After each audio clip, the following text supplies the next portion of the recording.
council committee meeting to order. And if somebody would be, hold on, yeah, so kind as to making a motion to approve the agenda before us. Moved by Pat, seconded by Mason. Discussion, I'll entertain that now. All in favor? Carried, thank you. I think what I'm going to do is change my view screen.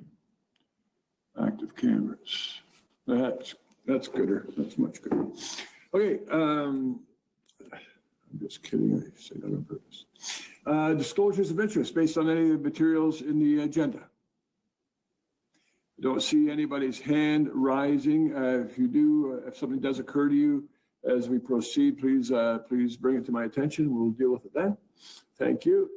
Minutes from July 16th, 2020 Budget Committee regarding 2021 budget presentation, and July 20th, 2020 Council Committee. Is that, Council Lauer, is that a motion to approve? Yes, thank you. Moved by Tim, seconded by Ralph. Any discussion, errors, omission? All in favor to accept? Thank you. We have no closed session items. Or we would have met a couple of hours ago. Consent agenda and board reports, similar situation. Council referrals. We have one from our deputy clerk regarding designated number of permit parking spaces in municipal lot number 1. And that's you, Ms. Williams? Through you, Mr. Mayor, Mr. Sugden and his staff are connected and can speak to that report. That's Mr. Sugden, looking awfully dapper, even virtually. Thank you, Mayor Clark. If everybody can hear me okay, then I'll begin with the introduction. So report number DSE 20-04 is being presented to address two different but related council referrals.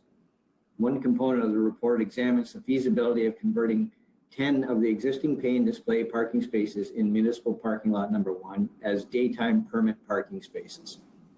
The other component of the report explores potential solutions that could be offered to convert 10 more pay and display parking spaces in lot 1 to make them into 24-hour parking permits that could be made available for residential tenants within the downtown core where the landlord's property does not otherwise have on-site parking.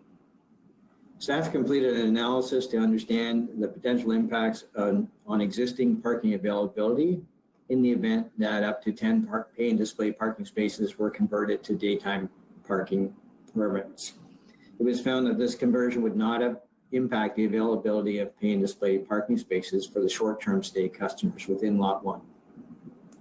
Similarly, as part of staff's evaluation on the impacts of creating 10 24-hour permit spaces within the same lot, it was determined that doing so would also not impact the availability of the pay and display parking spaces in that lot. However, in order to permit 24-hour permit parking in that lot and to allow for winter maintenance to occur in the parking area, staff recommends that there be a no parking restriction between the hours of 7 a.m. and 9 a.m. every day between November 15th and April 15th. This would allow time for external contractor to complete snow removal within the 24-hour permit parking area. Winter parking restrictions are lifted at 7 a.m. and enforcement begins at 9 a.m. Therefore, 24-hour permit holders are able to move their vehicle into the lot or any other lot or on street at no extra cost during that time that they need to relocate to allow for winter operations to occur. In closing, staff recommends that 20 pay and display parking spaces in Lot 1 be converted to create 10 daytime parking permits for the intended uses of employers and employees within the downtown, and 10 24-hour permit spaces be created for the intended use of residential tenants within the downtown. Thank you. Thank you very much, as always, Mr. Sugden. Well laid out, and thank you for the report. At this point, I will, unless there's somebody wants to throw their hand in the air with an alternative solution, I will put this resolution on the floor and ask for a mover and a seconder, and then entertain discussion. Ted, is that a mover? Thank you. A seconder? Pat, thank you.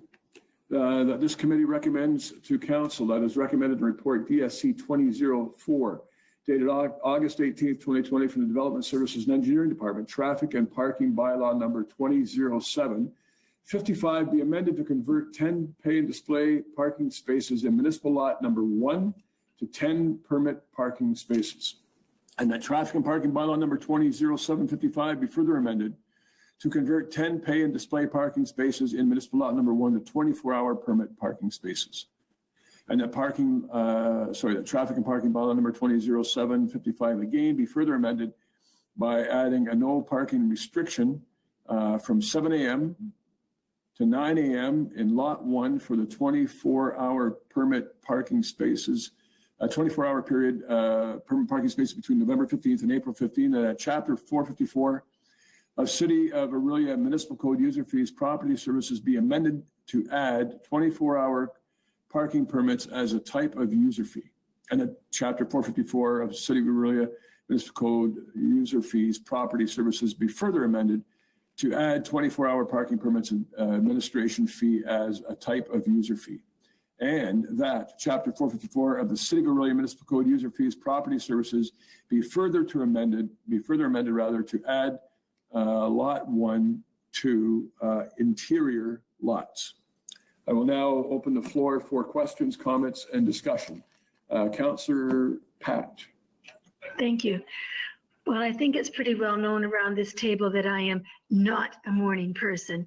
And so when I first read this report, I had visions, if I would live downtown, of me pulling a pair of pants on underneath my nightgown, hiking down to my car, clearing off the snow, and then having to drive around town for 2 hours until the snow was cleared off and I could drive back into my parking spot if I happened to be retired.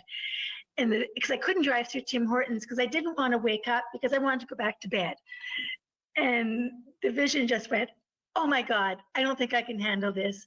And then even when I worked, I didn't get up till 8 o'clock because I only needed an hour to get ready for work, to get to work by 9 o'clock. But if I had to drive my car around for an hour, I couldn't get back into my parking spot because I still couldn't get back in there. So the whole thing just absolutely boggled my mind. And I just wasn't quite sure how I was going to handle it. I suppose that you're going to get to a point. I am going to get to a point. But I think that Mr. Sugden clarified it because you did say, because I did email them and I was all in a dither about what I was going to do about this. But I think that you said in your report, because I did email you, that I could park somewhere else once I moved out of my parking spot. And so I could just keep my nightgown on and then move it over to another parking spot and then go up to my apartment. Is that correct, Mr. Sugden?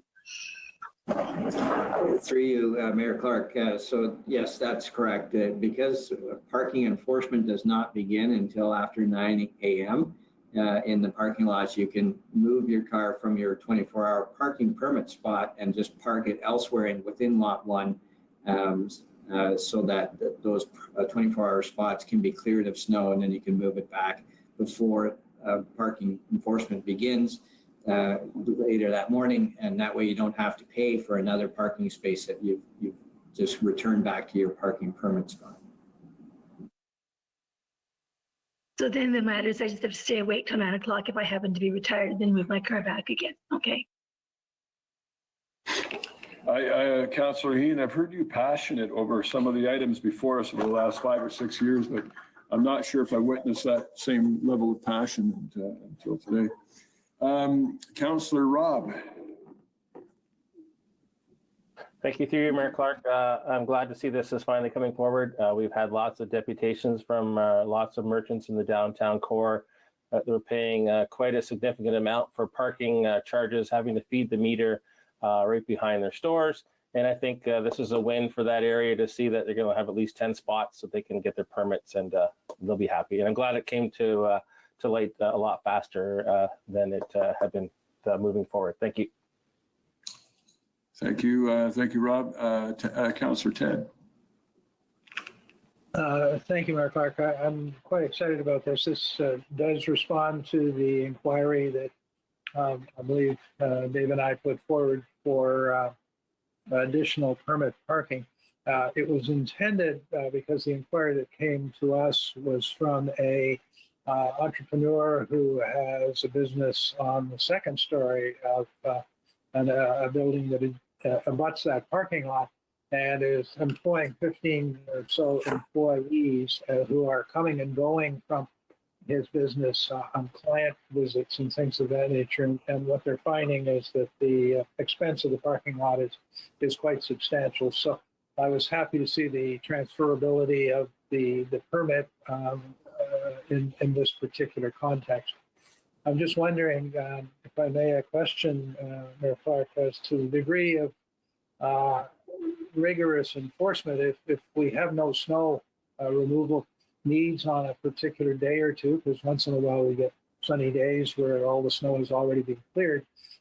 Will we be bringing bylaw officers in early in order to check those 10 spots, or will we be monitoring that? And if we're finding it a problem, we will be enforcing it with rigor.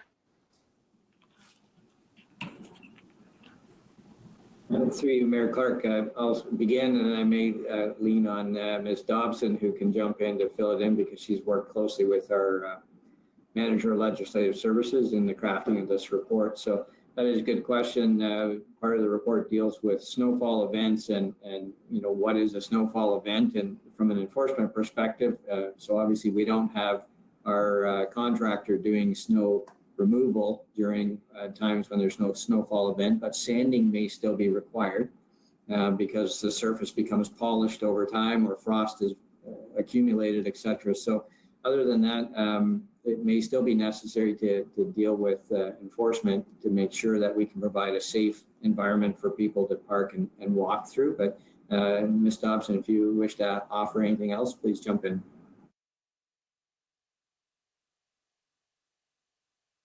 Ms. Dobson, did you have anything to add? Sorry, I'm just trying to figure this out. No, through you, Mr. Chair. Thank you, Ian. I think that sums it up. The enforcement will be completed just like it is in other municipal lots and other on-street parking where it'll be a random. I believe they will not go out just to be looking for those ones. However, if they are parked when snow clearing is needed, they can pretty much guarantee at that time they will receive a ticket and possible towing. But I believe it'll be done on a random inspection, just like the other lots are. Great. Thank you. Councillor Tim. Thank you, Mayor Clark. Thank you, Mayor Clark. I have two questions. I have received concerns expressed previously from people who actually work in the downtown overnight. They aren't necessarily tenants, but they are actually working overnight. This covers them, I assume, which would be wonderful. That would be my question, just to get that reaffirmed. Ian? Mayor Clark, so there's two different types of permit parking being proposed here. One is daytime parking permits, such as we have in a number of our permit lots. Those ones would not allow for the overnight parking. But if somebody wished to get the 24-hour permits, then that might be their solution. Kind of thing. Second question, and this is just for my own information. I am a member of the Parking Advisory Committee. Unfortunately, I do not remember the meeting we had in February that this references, but I do remember it as being affirmative when we discussed this. But the report talks about internal lots, and I assume that 3, 6, and 14 are considered external. That's the opposite. But I've been trying to figure out exactly what differentiates an internal lot from the others. So you, Mayor Clark, and essentially that's the answer: is the internal lots are the ones closest to the core, external lots are the ones furthest away, and we have a different pricing structure for the permits in those lots. So again, Ms. Dobson may jump in if she wishes to give a more precise answer. Lisa? Yeah, through you, Mr. Mayor. Their only internal lots currently right now are 7 and 11, and they are defined by a boundary. So it's between Front Street, I believe, and West Street. And then it's between Colburn and Coldwater. So those lots that are within that downtown core are considered an internal lot. So right now we have lot 7 and lot 11 are considered internal lots. All the rest are external, and lot 1 being within that boundary, we are recommending that would be an internal lot as well. And the internal lots are $60 a month, external are $50 a month. That's the difference being the rate of pay. Thank you. You and Pat. Actually, I'm greatly in support of this, and I'm wondering if 10 parking spots will be enough. Well, I guess if I'll look to Ian or Lisa to answer that question, but if I could add to that, because my question was going to be with and as identified in the report, with the increase of interest of some to live downtown, and with the city backing and helping to incent people to create living spaces in the downtown. I'm guessing that this type of issue is going to surface perhaps again. And I'm just curious, at a very, very high level, what is our capacity? And I know it talks about some capacity in the report, but what is our capacity to look at this particular type of mitigating solution again at some point? Through you, Mayor Clark, I'll begin, and then Ms. Dobson, who did most of the analysis on the report, may wish to jump in. But just at a very high level, generally speaking, our parking system is combined with on-street parking spaces, off-street pay and display parking spaces, and permit parking spaces. And it's a balance between all of those to provide both convenience, such as the on-street parking spaces that are right in front of businesses, and longer-term parking within the pay and display areas and permit areas. We have quite a good demand on some of the permit lots. It just depends where the employers are located. But yet we still have at least one lot that's undersold typically. So it all depends on convenience for the user, how close it is to their place of employment as to how much we sell. There is still remaining capacity within our parking system to convert a few more to permit lot or permit spaces if we need it. But that always comes at a cost or an expense of convenience for the shopping and visiting customers. So the more employees you accommodate, the fewer customers you can accommodate. So we try and keep a turnover rate available in the parking lots and on street spaces as much as possible to encourage that shopping and dining turnover that you need. Ultimately, the city is also looking at, council will recall in the 10-year capital plan, there is a project to construct a new transit terminal that will be off-street and somewhere within the downtown, as well as a potential parking structure there. And in the future, if that gets approved through a capital budget process, that parking structure would provide a great opportunity for more 24-hour permit spaces because they would be covered, and snow removal is less problematic in that situation. So I think this report leads to us to, let's start with 10. Let's examine that. That's what the examination's been based on, see what the uptake is. And if there's a continuing demand, it would require a further inquiry and report. Thank you for that. And certainly the proposed structure would be a great opportunity for that type of contemplation. Ms. Dobson, did you have anything to add to that? Or if you do, just throw on your video and I will go to you. Sure. Through you, Mr. Mayor. So yes, the report did suggest that on average in 2019, the city had 136 available permit parking spaces. Now, keep in mind that a lot of those aren't very convenient. For example, lot 6. So this is why some of the people are asking for closer permit parking spaces. They are available, but they are not convenient. I think this, the max, the the lot 6 does get maxed out kind of in September, October in the student years, but there's still a majority of availability of permit spaces in our permit lots.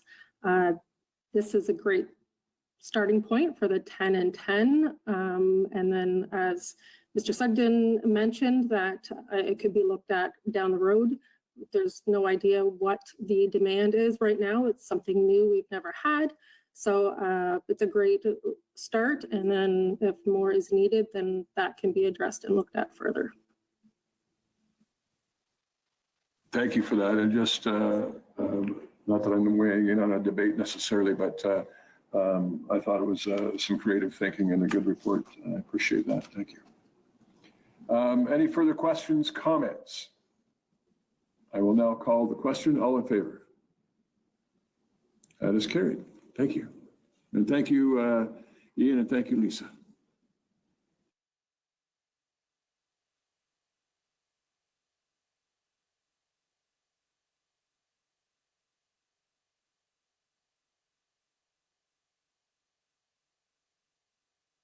On this one, I'm going to entertain a discussion and then a motion, and then perhaps more discussion, because I think staff are looking for direction on this, and there's no recommended motion with respect to, I believe, Councillor Fallis's request for an inquiry report.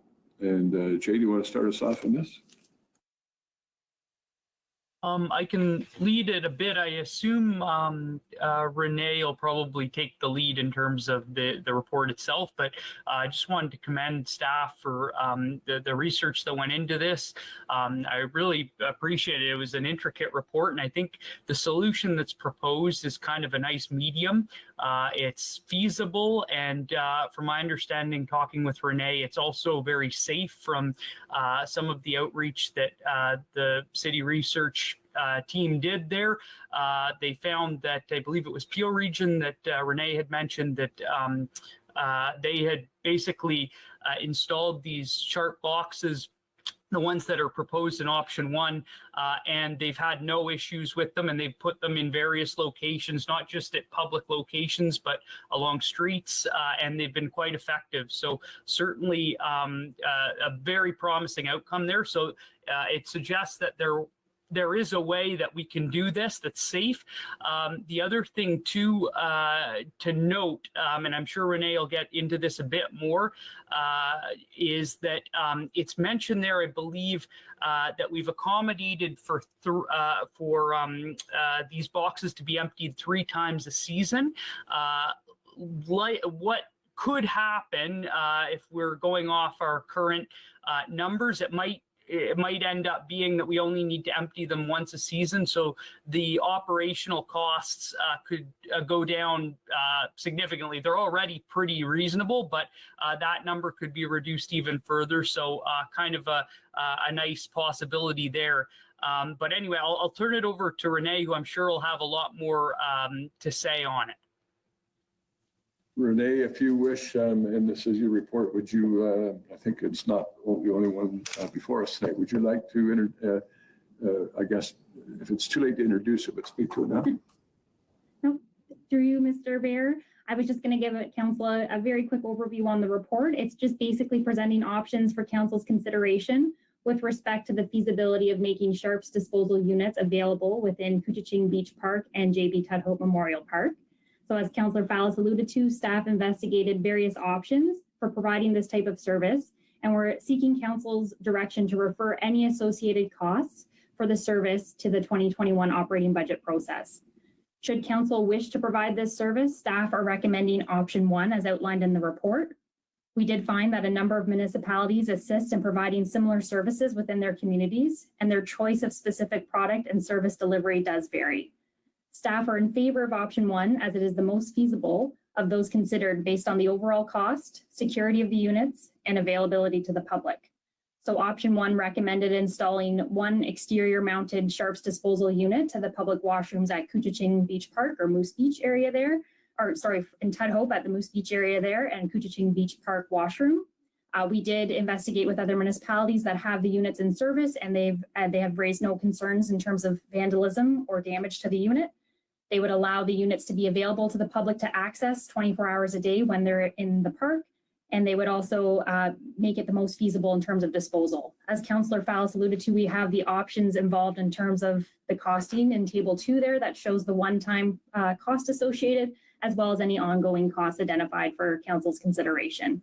At this point, we are aware of the number of sharps that have been reported to staff and that staff have reported onwards, but we aren't aware of the number of sharps that the public may encounter and dispose of safely themselves, are those that enter our waste disposal stream incorrectly. So right now we have the information we have, which does not suggest we have a large number of sharps reported, and we wanted to bring that information forward to council so that you could consider which option you would like to pursue. Thank you. I'm happy to answer any questions. Thank you for that, Renee. And you hit on a point that I was going to mention, because I generally believe it's a good idea not to run an organization or make a major change based on what happens as an exception to the rule as opposed to the rule. And because 5 needles over the last 3 years is not a significant number. But as you say, it also doesn't include what may be found and disposed of by somebody being responsible in public, hopefully very responsible. So thank you for that. Andrew, did you wish to add anything to the discussion? No, Mayor Clark, thank you. I just, as I was part of it, I just thought I'd come on screen just in case I was asked any questions as well. Indeed, thank you. Don't go anywhere because you're not off the hook yet. Other questions, comments from other members? What I'll do then, if it's okay, is I will put that resolution on the screen, ask for a mover and a seconder, and then entertain further. So there are 3 options, but going with option 1 that Renee spoke to a few minutes ago, and that Councillor Fallis also spoke to the merits of, is the one I'm referencing. So there it is there. Is there a mover and a seconder? Moved by Mason, seconder. Jay, you want to second this one? There you go, good idea. All right, that this committee recommends the council that further to the report EIS 2012 dated August 15th, 2020 from the Environment and Infrastructure Services Department, the costs associated with installing sharps wall-mounted metal disposal bins be to the exterior of the public washroom buildings located within Couchiching Beach Park and J.B. Tuddup Memorial Park or Moose Beach, and the associated collective service be referred to the 2021 budget deliberations.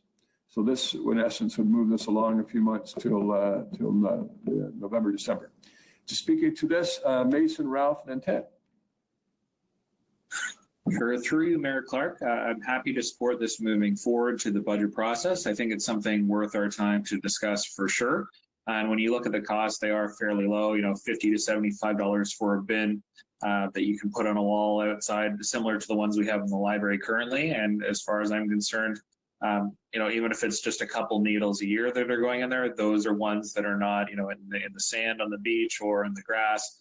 And if we can, protect one person a year even, I think that's totally worth it at the end of the day, but happy to support it when it does come to budget. But we're not at that stage yet, but I'd recommend sending it there so we can have that discussion. Great, thank you, Thank you, Mr. Mayor, through you. Just wondering, would we be able to put one in each washroom, male and female, or just one outside in a peripheral area so that they can both be used? Renee, I believe that would probably be thrown your way. Yeah. So through you, Mr. Chair, staff brought forward option 1 as the recommended motion based on the number of sharps that were found and reported by staff. We did not identify a large need at this point in those parks, so we figured it would be most prudent to bring forward an option to still provide the service and then gauge the use of that service as the first year rolls out. Should the need be identified for additional units, those could absolutely be pursued through another budget year for consideration. Thank you. Thank you, Ralph, and thank you, Renee. Ted. Thank you, Mayor Clark. I was impressed. I was not aware we had as rigorous a program for tracking sharps in our city, and that staff vehicles, parks vehicles were equipped with the ability to do that. So that was a useful piece of information. So thank you Renee and staff for putting that in. My question, Mayor Clark, is through you to Councillor Follis. Was your inquiry based on an actual incident in the city where someone had this problem and complained to you, or is this a generic interest on your part to provide these kinds of things because it seems like a good idea? This was based on a particular incident, but doing a bit more research into it, I did find out that, as expected, there are other scenarios where this does happen. If I may, because we do have, as it says in the report, there are a number of public accessible stations in the city for the disposal of these. I assume that they're located in places that are coincident with where incidents of this nature may be more common than not. So, but regardless, I mean, I do understand it's not a huge cost, but again, like the mayor, I'm not sure that we introduce everything that.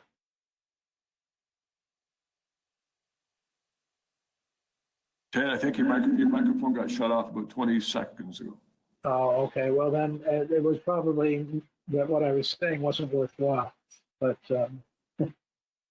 all I was repeating, Mayor Clark, was that I felt that your point around the exception rather than the rule probably suggests that there isn't the demand for this or the need for this at the time. But as it's a nominal cost, I'm willing to see it go forward. Thank you for that. I've got Rob, and then I have Pat. Thank you, Mayor Clark. You have more than 3 letters in your word. You got Tim, Ian, Ted, Rob, Jay. Go ahead. Thank you, through Mayor Clark. Just to Ms. Rakowski as well. Have we reached out to the health unit to get some education materials and signage to correlate with the city to make sure that these bins are being used properly and that they have a bit of an education platform attached to them as well? So through you, Mr. Mayor, we did certainly reach out to the Simcoe Muskoka District Health Unit. They were very helpful in connecting us to some valuable pieces of information. We would suggest that moving forward, if these units are made available, that there would be communications to help advise the public of their whereabouts and how to safely use those units. The health unit would certainly assist us in that regard should we move forward, but the communications themselves would need to be led by the city. All right, thank you. Great, thank you both. Seeing no other hand, oh, sorry, Pat, I think I have you in queue, then you can bring us home on this one. I was thinking that we quite often hear of kids using, or not kids, people using drugs down behind the Rotary bandstand at the park. And perhaps if we had something, a place for them to put sharps, that might be a good idea. So, you know, Tim, you've probably heard stories of kids down behind there as well. So, being as it's a Ward 4 issue, so it might be a good idea. Thank you. All right, I've got a mover and a seconder. We've had the report spoken to, introduced and spoken to, and unless there's anybody else who wants to put their hand in the air, I will now call the question. All in favor of option 1? That is carried. Thank you.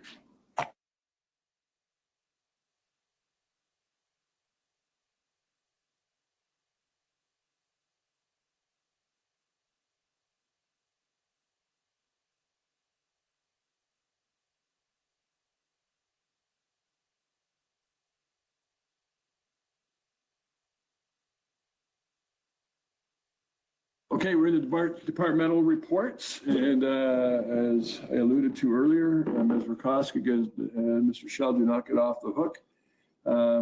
This is with respect to what has become a bit of a partnership, it appears, with Sustainable Orillia. And Renee, do you wish to introduce this item, this report? Through you, Mr. Chair. Report number EIS 2011 before you tonight presents Council with a memorandum of understanding between the City and Sustainable Orillia for consideration. As part of the city's strategic plan exercise last year, goals were identified that support environmental sustainability as a council's priority. The purpose of the MOU with Sustainable Orillia is to define the relationship between both parties and their respective roles. The goal of the partnership is to mobilize the community towards sustainable action while soliciting comment and feedback on the city's actions and progress towards advancing environmental sustainability goals. Establishing a formal relationship with Sustainable Orillia could benefit the city with assistance in mobilizing and engaging the greater community, in addition to providing support and assistance in benchmarking municipal best practice and advancing the city's climate change planning efforts. Councillor Campbell currently sits as the council representative on Sustainable Orillia, so I imagine he might have some points from his angle as well, but I am happy to answer any questions council may have. Thank you. For that, Renee. Dave, is there anything you wish to add to that, Dave? Sure. First, I want to thank Renee for the amount of work and effort that she put into the MOU and just getting the wording and everything correct with the group. Sustainable Orillia are a very, very passionate and very knowledgeable group of people. And I 100% support this, and I think this will be very good for the city moving forward. My hope is that the MOU will help us to kind of channel that passion and knowledge into some positive change for the city. Great, thank you very much for that, Dave. I will ask for the motion to be put on the screen.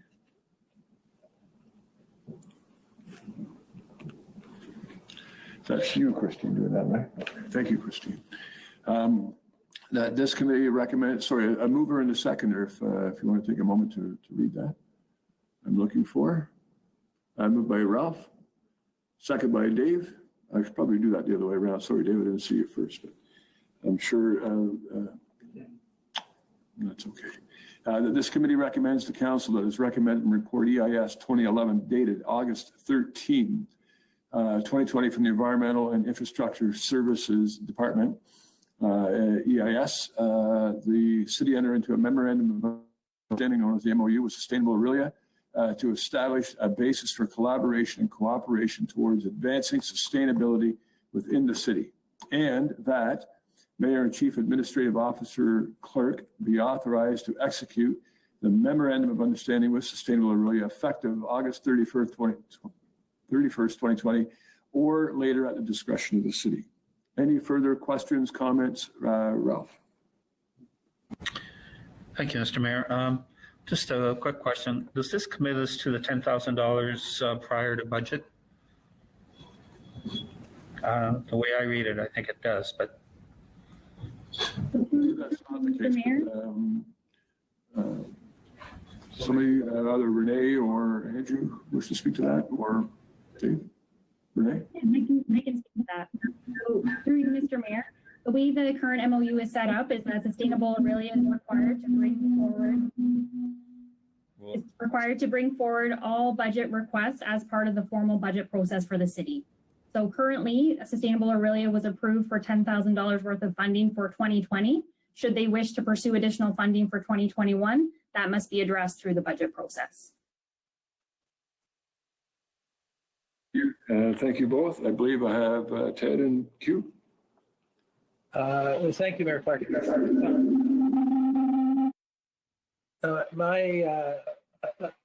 I have a comment, and it may be inherent in a question to staff, but memorandum of understanding. I believe we have one other, and that is with Lakehead. And in that context, my understanding is that we have a memorandum of understanding with an organization that is constituted to do something. It's a university. It has budget, runs programming, and so on. And a memorandum of understanding is how can that organization and the city work together and adapt each other's activities to the benefit of all. In this particular case, Sustainability Orillia, as I understand it, is just a group of people who have a lot of really good ideas and want to influence the decisions of the city with respect to long-term sustainability. which strikes me as a bit of a one-way street in the sense that we're not in a position other than to provide them with funding and take their advice, which is, to now is a good advice. As opposed to an advisory committee of council, which we have a number of, where we seek their advice on a particular area that we have we have interest in, but they operate under a very different set of rules. They operate under the legislative rules of the city as opposed to their own. So my question is, have those kinds of considerations been put on the table and debated to some degree? I do know after they put out their, I can't remember, Renee, what it was called, their mandate, their proclamation, what was it? Annual report? Well, they put out the report, and then they had 50 citizens who signed on saying this was a good idea. And at the time, I personally wrote the chair a note saying that I absolutely and totally was aligned with the principles at the level they were talking about, but I sought advice on how those could be applied at the council level. In other words, how do we make decisions at the table that are different than the decisions we're making now? Thinking of something like stormwater, where we have a plan for the next number of years, and what would they be recommending we have different in that plan, because it seemed to accommodate all of the things that they were talking about. And they worked very hard. I must admit, I was quite surprised. I got a 39-page response, which struck me as any organization who is that diverse and has that broad a set of objectives will have a great deal of difficulty in narrowing down their focus to really have influence. So my sense is that though I commend the direction, I commend sustainability, I commend where we're going, I just don't want to back us into a corner here where we become subservient as a council to an external body over which we have relatively little influence, other than certainly the influence that you and David bring, Renee, to the table. So I'm a bit hesitant. There's an element to this that I find I'm not sure if being thought through fully. And if anybody can find a question in that, I'd be happy to have an answer. There were a couple, and I'll start with Dave, and then maybe turn back to Renee. Thank you, Mayor Clark. Through you to Councillor Eamon. This definitely is different to the MOU with Lakehead, certainly. And this group is different in that it started out as a mayor's task force and is not a committee of council. And I think the reason for that is it may not be as effective as a committee of council. This group needs to work somewhat independently to come up with ideas and recommendations. And I think the main purpose of this MOU is so that there is an understanding of the working relationship between them and the city and what the expectations are of staff and vice versa with Sustainable Orillia. But I do think that it's appropriate to have this memorandum of understanding so that we know what that relationship is and how we're going to work together. And also I would point out that it is renewable. So if we find that, certain aspects of it aren't working well, we can certainly have a look at them each year at budget time and, make some changes if we feel that's appropriate. Great, thank you, Dave. Renee, did you wish to weigh in on some of Councillor Eamon's comments or questions? Yeah, through you, Mayor Clark. I think Councillor Campbell did a fantastic job of expressing some of the background on the genesis of this arrangement. It is, as he expressed, Sustainable Orillia is very effective and different in their way of executing and doing business, perhaps because they are outside of our typical framework. However, that has certainly posed some challenges for staff and others just knowing how to interact appropriately with that group. Having this agreement can help staff and help the city understand what are the expectations, what's reasonable, and have it all documented so that we can ensure that we're following up in line with council's direction. So from staff's perspective, it would certainly be helpful to us to have this type of relationship established formally and then we can both work together towards the same goals, but understanding what's been committed to by both sides. So hopefully that answered some of those questions, Councillor Eamon. Thank you. Thank you very much. Tim?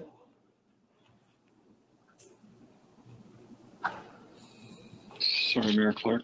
Thank you, Mayor Clark. I've got a couple questions regarding this, and I have to admit that I'm having a hard time getting my head around this particular concept. I'm not sure what it leads to or what it means or if it means anything at all. But if I could ask a couple questions, and I think about the first or second bullet of the report, they talk about an organization that wants to mobilize the community. And I wonder if Renee or David, you could give me an example of what that means exactly. Because I know when this group first came to us, I thought in terms of, okay, this is wonderful. We've got a hands-on group that was going to go out and plant trees and do all kinds of good things. And I'm assuming they were going to involve the community as opposed to the municipality or the government. Could you just expand on that? And I do have a second question as well. Through you, Mayor Clark, Through you, Mayor Clark, I can take a stab at answering Councillor Lauer's question, and Councillor Campbell, please feel free to weigh in with additional input there. I would say some of I certainly understand with the COVID-19 situation we're in now, a lot of the visions or plans Sustainable Orillia had for this year have been put on hold. But I will say events that they see as mobilizing the community would perhaps be their electric vehicle demonstration that they organized not that long ago, I believe, at Orillia Square Mall. I believe that was for November, their sustainability month in 2019. And that was really allowing the community to become informed and knowledgeable of what electric vehicle options there were there, allowing them to participate and test drive. I know I myself was there for a portion, as well as Mayor Clark, and there were quite a lot of community members there that might not have normally been there. So I would say that did reach out to members of the community that might not otherwise have attended. I would also say, especially their launch event at Lakehead and some of their follow-up events are also ways that they're trying to mobilize the community, even if it's through education and just understanding their choices.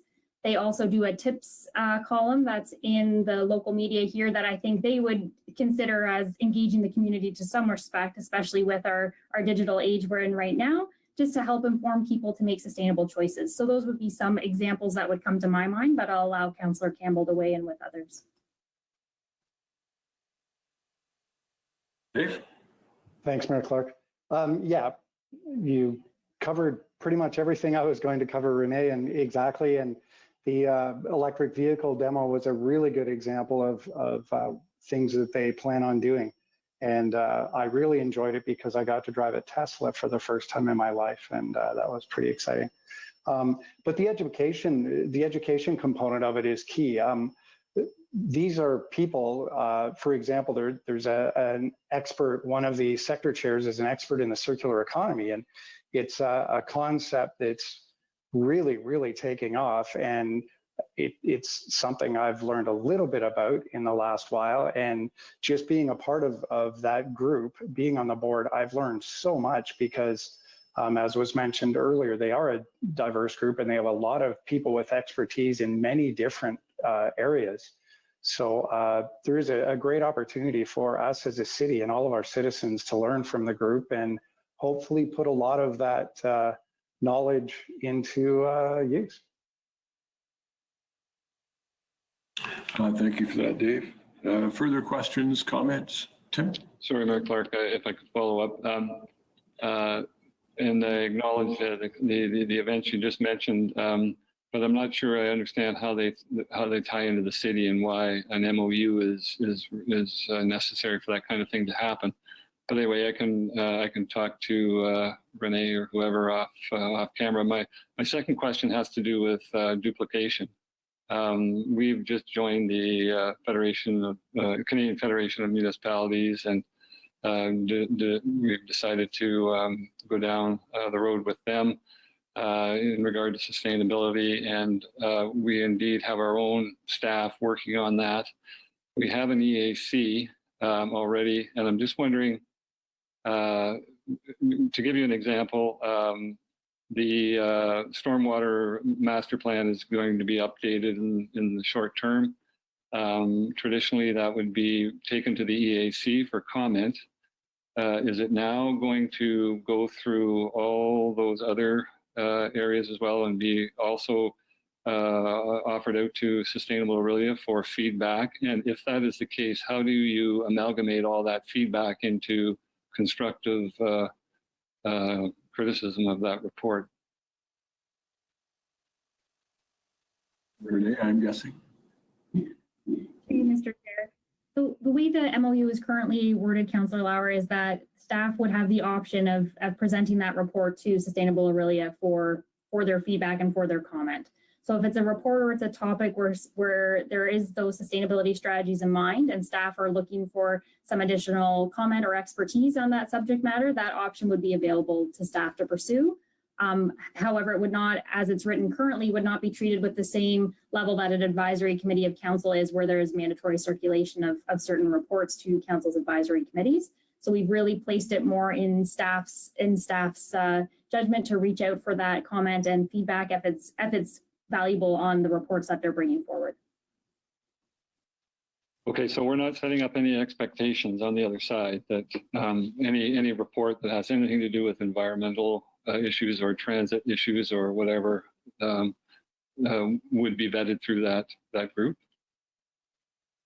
So through you, Mr. Mayor, there's nothing in the MOU right now that is stating that all reports would be going through Sustainable Orillia. Councillor Campbell and I can certainly have additional discussions with the group offline of this to ensure that expectation is not come across right now. I do not believe that it has, but I do think there might be some reports where it's worthwhile for the city to incorporate some of the feedback they may have on them.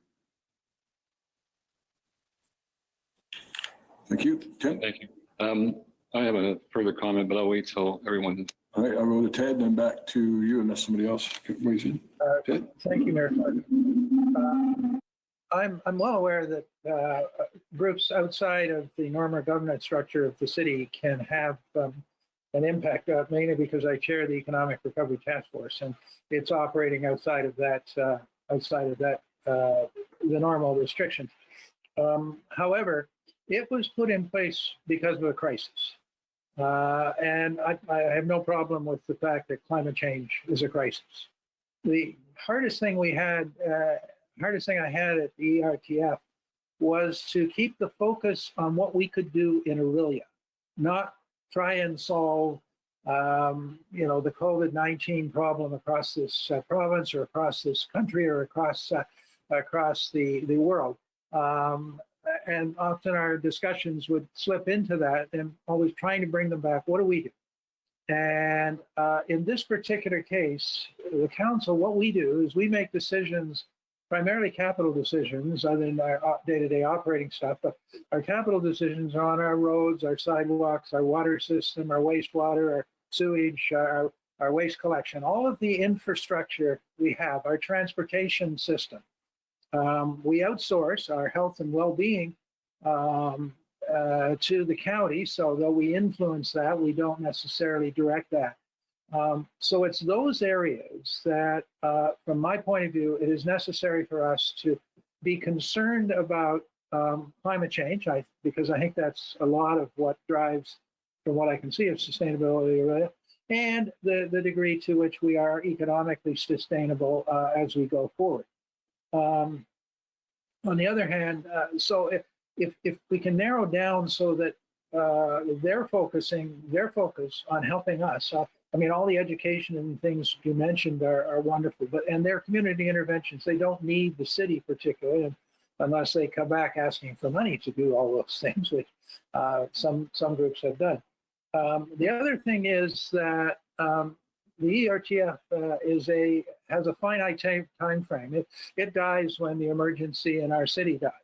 And it is very much my objective as its leader to put forward, having already done that to the MC, a strategy for bringing to a close the activity of that agency and anything that we benefited from be institutionalized within the decision-making departments of our municipal government rather than continuing to have a separate and distinct body operating. So I'm comfortable with the 1 year because that'll give us a chance to do that. But I do believe that there are questions that need to be thought through on this, and maybe we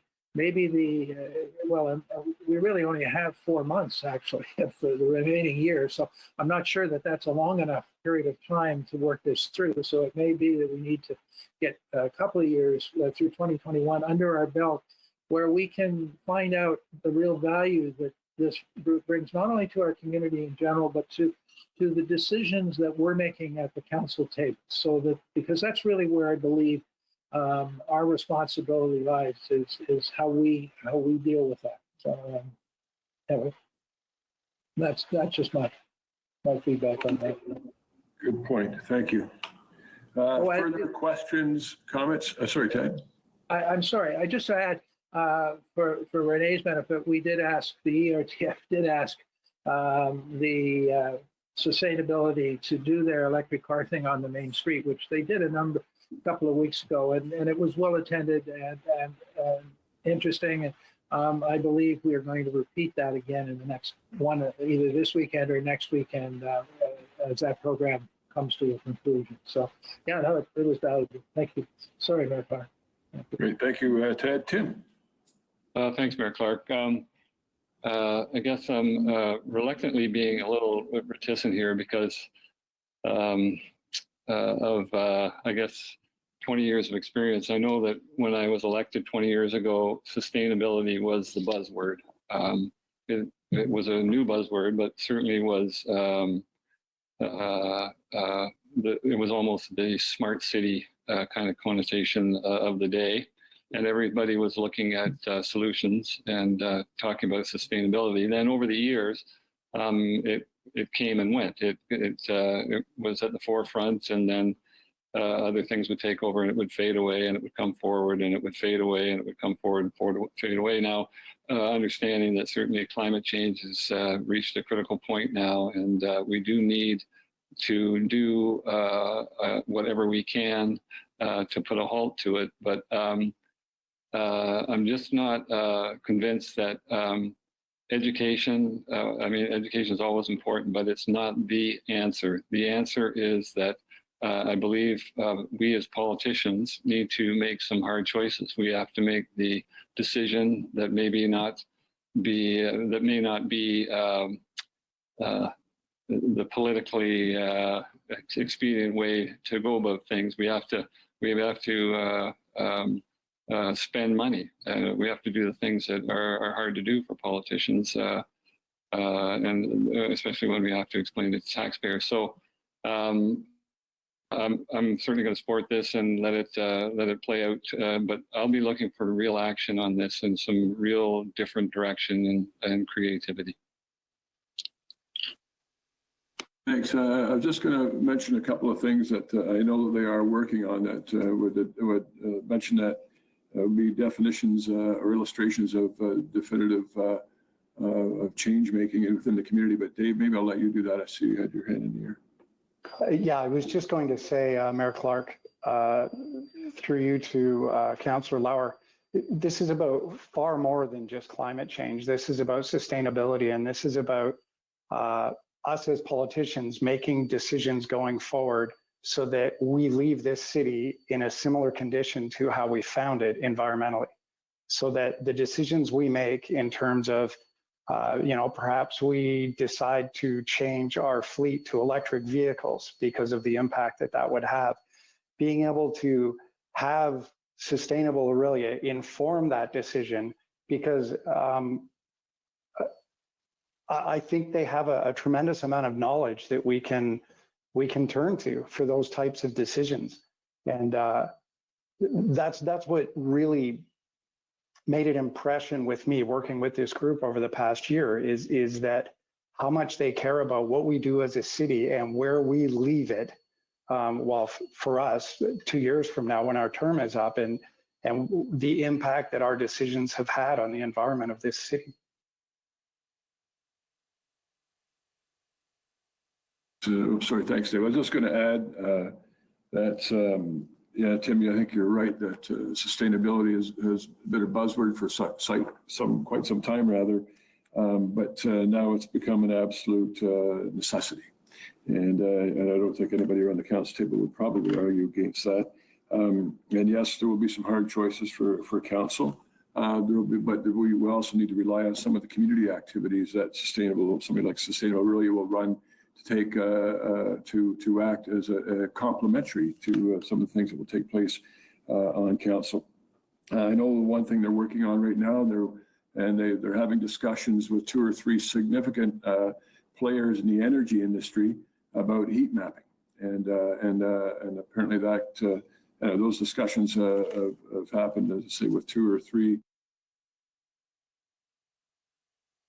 significant partners who understand the program, who bought into the program, and so not everything necessarily will have to come to council. I know they're also not that this is necessarily an MOU discussion, but they are seeking their own complementary sources of funding as well. Hopefully, something along that line will come to them at some point.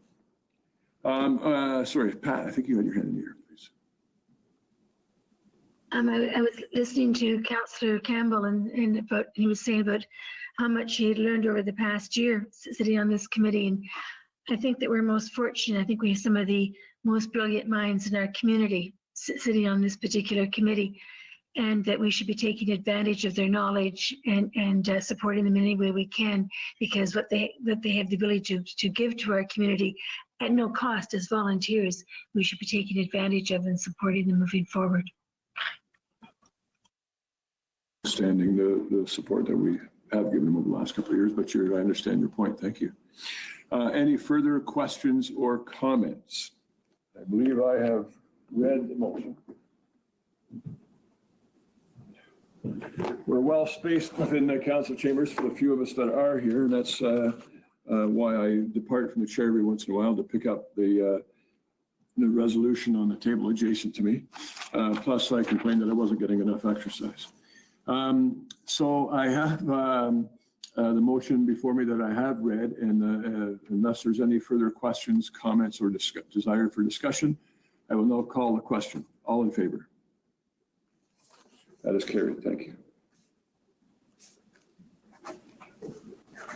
And I will add, good discussion.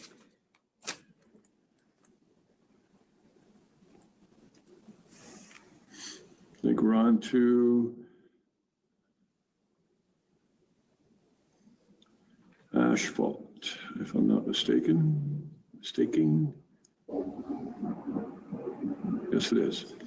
And with that being said, who is introducing this particular report? I guess I could zip to it should be Mr. Sugden, the guy who's you're sitting right above Paul Lynn.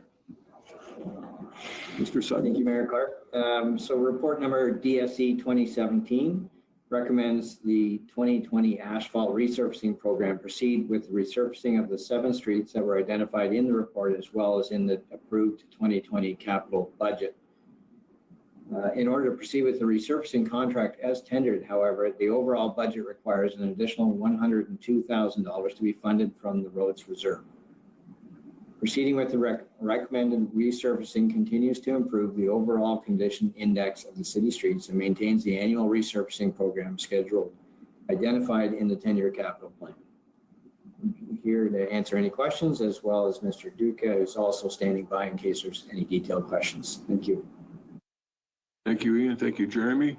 You've seen the areas of the city that have been identified for work this year. I will ask somebody to put Christine, if you'd be so kind as put the motion on the screen. There it is. Is there a mover and a seconder? A moved by Pat, seconded by Mason. That this committee recommends to council that is recommended in the report DSC 2017 dated August 18th, 2020 from Development Services and Engineering Department, Georgian Paving be awarded contract R2001 Asphalt Resurfacing Program 2020 for the tendered sum of $769,752.70 plus harmonized sales tax, and that the mayor and clerk be authorized to execute an agreement with Georgian Paving for contract R2001 asphalt resurfacing program 2020, and that the overall budget allocation for the project be increased from 720,000 to 822,000, with 102 funded from the roads reserve. Questions, comments, discussion? Rob, did you have your hand in the air there? Robin and Ralph. Yeah, thank you through you, Mayor Clark. Yes, I understand that the increased cost of asphalt has put a large impact on this budget. I'm just also wondering if there's any kind of cost savings. I understand that logistics does come into play. We are currently hauling a lot of the asphalt out of the Barrie plant, and I'm wondering if the plant on, I guess it's Fairgrounds Road, will be up and running to help with the facilitation of getting asphalt a little bit closer to Orillia as opposed to hauling it out of Barrie. And Mr. Duca, do you have an answer to that? Or speculation? Thank you, Mr. Mayor Clark. So certainly Mr. Duca may wish to jump in on this, but the location of where the asphalt comes from is the result of a relationship between the bidder and the supplier of the asphalt. So we actually can't dictate where they purchase their asphalt from if it's not the same company that owns the asphalt plant. Sometimes it's a third party. So Mr. Duca might want to join in on that one. Through you, Mr. Mayor, Mr. Zugden hits the nail on the head. It's a commercial decision between the vendor and their suppliers, and we take the overall price that they put forward that takes into account where they're shipping it from. All right, thank you. I do support this moving forward, and I know there are quite a few roads on that program that are in pretty bad shape, and we need to get the program started for the asphalt season. Thank you so much. Thank you. Tim.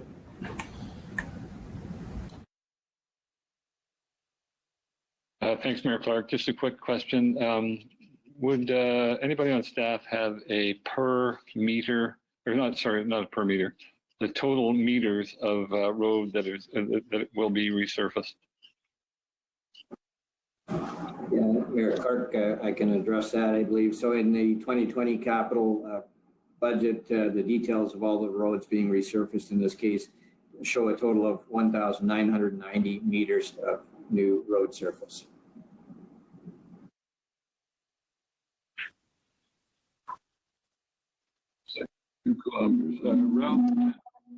Ralph and then Pat. Thank you, Mr. Mayor. Just a little concerned that there's, in Orillia, we have quite a few roads that need resurfacing, and are we doing enough? Mr. Mayor, if the province allocates more funds through the COVID program, that they're going to try and make some money available, more money available for economic development in the cities like ours. Can't we use some of that money or have staff look at other roads within the area? I know there's tons of roads, not part of Nottawasaga, part of John Street. And Rob and I went out for a car ride, and we found quite a few roads that are in need of resurfacing. Blackley Street is a good example, but I know that needs a lot of infrastructure work in it as well. So I'm just wondering, if the province comes with some money from economic development, can we ask staff if they will look at other roads during either this year or probably 2021? Because I think it's important that we get our city cleaned up with our roads program. Mm-hmm. And notwithstanding, I think that we have a little more aggressive the last few years in increasing the number of projects. But I would suggest whether, first of all, if funding like was announced recently does come as a result of COVID, we'll be using, I know, some of that to offset some of the losses that we're experiencing in terms of revenue and increased costs. However, if they're looking at shoring up an economic recession, there may be some infrastructure money, and if we have projects that are shovel ready that may qualify, I would think that could be considered. But no matter whether it's that kind of money or budget considerations for 2021, I think the proper channel for those considerations, as was the case with these projects, is if we bring that up at budget in October, November, and move that forward for 2021.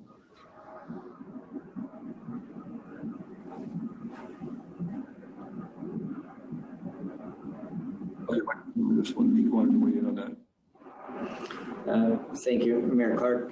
Just to add to that, that's really, it's a difficult question to answer because it's a hypothetical. We don't yet know what programs either the federal government or the provincial government may offer. We do have our budget process, which has already begun for the 2021 budget. And as part of that exercise, we reevaluate each and every year our 10-year capital plan, which lists out all of the roads and streets that we're aware of that based on age of infrastructure and condition, et cetera, that may need resurfacing or may need reconstruction. So certainly there may be an ability to advance projects from one year into an earlier year if funding becomes available, but that would require a decision from council if and when we know the details of such a program. But otherwise, we'll be bringing forward the roads that were identified as 2021 projects in the 2020 10-year capital program or capital forecast. Those would be our first priorities. Indeed. Thank you. Pat, you will begin to wind down conversation on this. Thank you. Through you, actually in response to Councillor Zapola, if I remember correctly, Lackley Street is due to be reconstructed as soon as we finish Front Street in a 2-year stage, and perhaps Mr. Sugden can confirm that. And my question was on this project for the resurfacing, when do we expect us to start these roads? Through you, Mayor Clark, I'll begin with the second question first. As soon as, if council chooses to approve this request, then we would sign the contract likely this week, and the work would mobilize very shortly thereafter. We're approaching the tail end of our construction season, so we need to get mobilized as quickly as possible. The first question was with respect to the timing of Lackley Street. Jeremy may be able to jump in and fill in some additional gaps, but before we can reconstruct Lackley Street, we have to go through municipal class environmental assessment process and detailed design exercise. So that together is about a 1-year project. And then construction would be subject to budget approval thereafter over at least a 2-year time period. So the project timing for Lackley Street, I believe, Jeremy, is beginning late this year or early next year as far as the EA and detailed design exercise. Through you, Mayor Clark, that is correct. That we are anticipating commencing the design later this year, early next year. It'll be a 12 to 18 month design cycle, and then that'll put us into construction after the design is complete. So if we start soon, that'll be 12 months will put us into end of 2021. So 2022, 2023, and that will be coming forward as part of the budget cycle with the updated plan of those constructions as it falls in with all the other projects we've got on the go. Great, thank you. Thank you, everyone. And sorry, go ahead, Rob.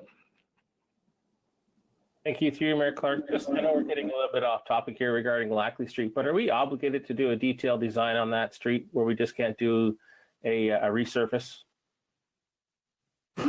Right, we are getting a little off topic, but I'll allow the question and I'll make sure that we stay on it. Through you, Mayor Clark, the road itself is beyond its normal life expectancy for resurfacing. The services, the infrastructure below it are aging. It's one of the older areas of town, and the sewer and water infrastructure needs to be upgraded and replaced. And as soon as you do that, you into full reconstruction. That requires us to consider it as a reconstruction project. The EA itself is related to our master transportation, multimodal master transportation plan, which identifies it as a arterial road that needs potentially to be widened to handle the additional traffic. So the EA process would examine that in much more detail and involve public consultation and determine whether widenings are required in that location, and then that would inform the detailed design.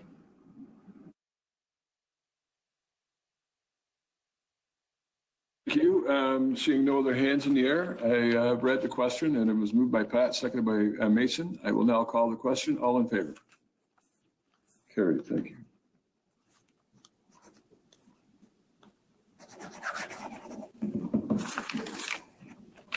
And we're now on to asset management plan. And this, I believe, Mr. Sugden and Jeremy, you are not getting off easy this evening. And Ian, you want to introduce this? Yes, certainly. I'll begin. Mayor Clark and Mr. Duca is here, as well as the author of the report. So report number DSC 20-19 provides an update to Council Committee on regarding the development of the asset management plan as required by Ontario Regulation 588-17 and requests additional funding to assist with the completion of the asset management plan. Council may recall that as part of the 2016 capital budget process, Council approved a capital budget for an asset management plan update, and that project had an approved budget of $150,000. This budget was approved in anticipation of what we expected to be forthcoming provincial regulations. They came out as Ontario Regulation 588-17, which was filed in December 2017, over a year after the budget was approved for 2016. Following the release of the provincial regulations, an asset management working group was formed within the city. That working group determined that an asset management best practice includes the use of a software solution as part of the overall development of asset management plans. This direction was confirmed through the senior leadership team. Asset Management Working Group developed a rigorous request for proposals process, and through that process has unanimously selected the Public Sector Digest Inc., or PSD, as the recommended vendor based on functionality of their software solution and the costs. The PSD proposal for the software solution and implementation is within the approved capital budget project for the project and includes operating costs for the 2021 calendar year. PSD has also included an additional service in their proposal for the development of an asset management plan integrated with the software. The pricing for this service exceeds the allocated budget when combined with the proposal just to supply the software and its implementation. As Council may recall, we all had previously reported fairly recently on some additional FCM funding that may be available that would assist with that. So staff requests that Council Committee increase the existing capital budget as recommended in this report. Engaging PSD in the development of the asset management plan will provide interim support to existing staff working on the asset management and provide a holistic asset management plan with the software solution while the city continues to evaluate the long-term resources needed for asset management as outlined in the Municipal Core Services Review. So as I noted earlier, Mayor Clark, the previous report to this committee with respect to FCM funding makes available to us up to $50,000 that could be available for to help offset these costs. However, we're still waiting for the response on our application to FCM for that funding. And in order to keep in step with the project timing, our available resources and the Ontario regulation deadlines that are required, the additional funding of this would allow us to proceed forthwith while we wait, without having to wait for that additional funding from FCM that may become available later this year. Should we receive that funding, any additional funds would be returned to the reserves and we'd be made whole again. Great, thank you for that. It was a wholesome introduction. I will now ask for the recommended motion to go on the screen. And there it is, as from your report. Is there a mover and a seconder? Moved by Pat, seconded by Ted.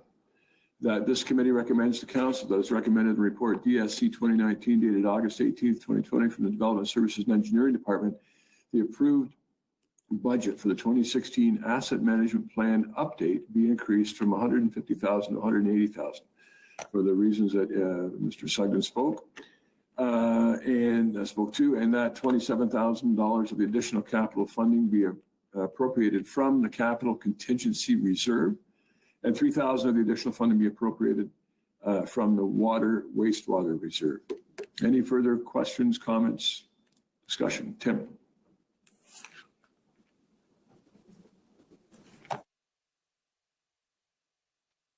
Thank you, Mayor Clark. Two questions, if I could.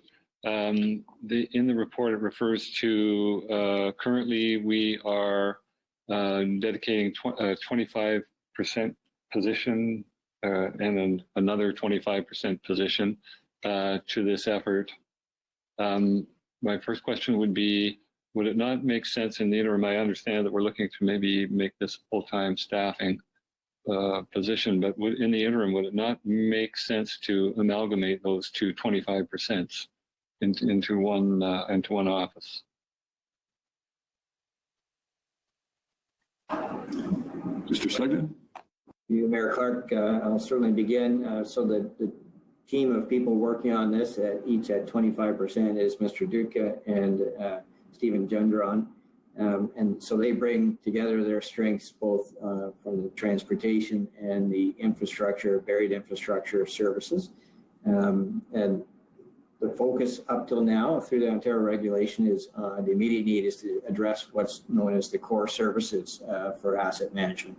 So that is the linear assets of the city, roads, pipes.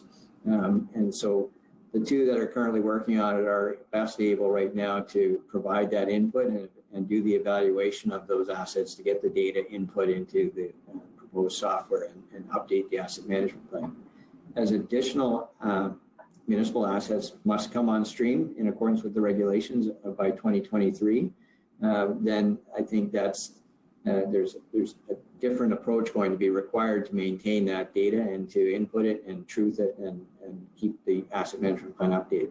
So for the time being, the 25% staff people are essentially able to keep up with the workload just focused on the core assets. But as we live with this document and it becomes a growing tool, it will create a greater strain on resources that we'll evaluate through future budget processes. Thank you. And Mayor Clark, can I have a second go? I don't see another hand in the air. The floor is yours. Thank you. This is a question more about, I don't know, process or procedure or something. So in the report, we're quoting the municipal core service review as saying that the city needs to make investments in its staff and should also focus on opportunities related to its information technology, asset management, legal, and procurement functions. My question is, so the municipal core service review, in my opinion, had mixed reviews. I know personally, I thought that particular review stated quite a few obvious points, but made some good ones perhaps on budget and a few other areas, but made some real bad ones in regards to selling the Leacock home and a few other things like that. So my question is, at what point do you quote from that particular review, and when is it valid, and who decides which parts are valid? And I mean, I'm not, sorry, Mayor? If you can just tie that into the request for the budget increase. Well, I'm just questioning the report itself, the text of the report. They're using the core service review as a backup to the request. And my question is, how does that work exactly? Ian, is that you again? Yeah, I'll certainly take a stab at it. So the municipal core services review is a report of that has been reviewed and accepted by council. So staff must turn their mind to all such reports and plans that council has approved when we write any of these reports. So how that relates to what is required or may be required in the future for staffing is all related to a separate process, which is a budget process. So council will have the opportunity each and every time a staff proposal is submitted through the budget process, and they can determine if that's a valid request or it can be funded and in what manner.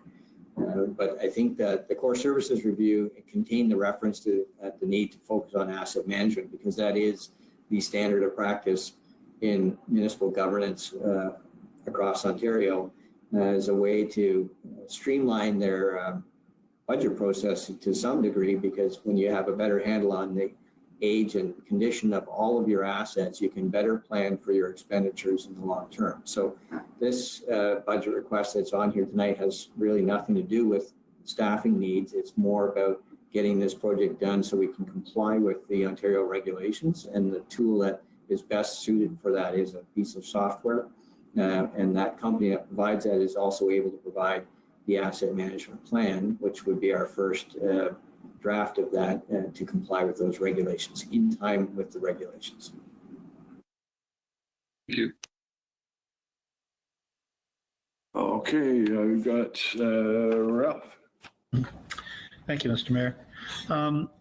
Under option 1, the recommended point number 2, Orillia Municipal Core Service Review was that Orillia should consider planning for increasing its organizational capacity to assist in infrastructure renewal. Ian, can you just give us a brief description of what that really means, and the finances that would be needed to do that?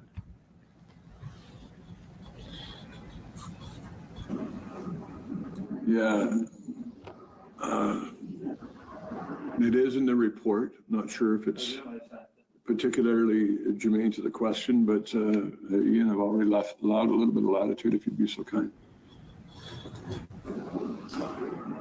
I'll certainly take a stab at it, Mayor Clark. I don't know if I'll be able to fully answer, but the core services review references that are cited in the report are really in there to indicate that asset management is a powerful tool. It's going to identify maybe where we're not spending enough to keep up with the pace of the age of our infrastructure, or to keep up with the declining condition of the infrastructure, et cetera.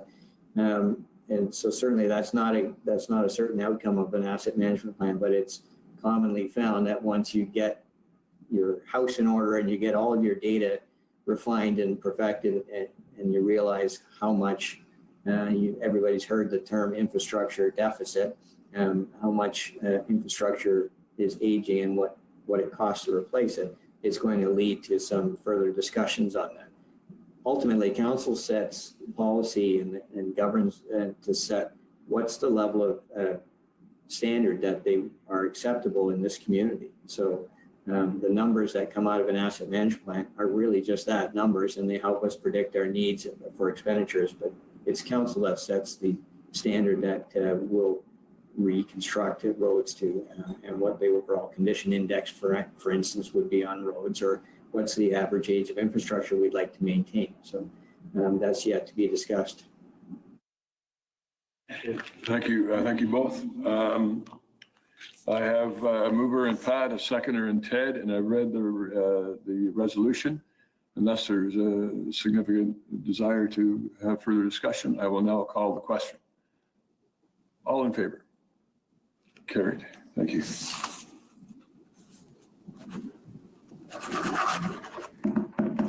And even though I was reminded I was a little negligent earlier in introducing one of our newest staff member, we have a new general manager of corporate services and a city solicitor, and most around City Hall have had the opportunity to see and meet him over the last few weeks.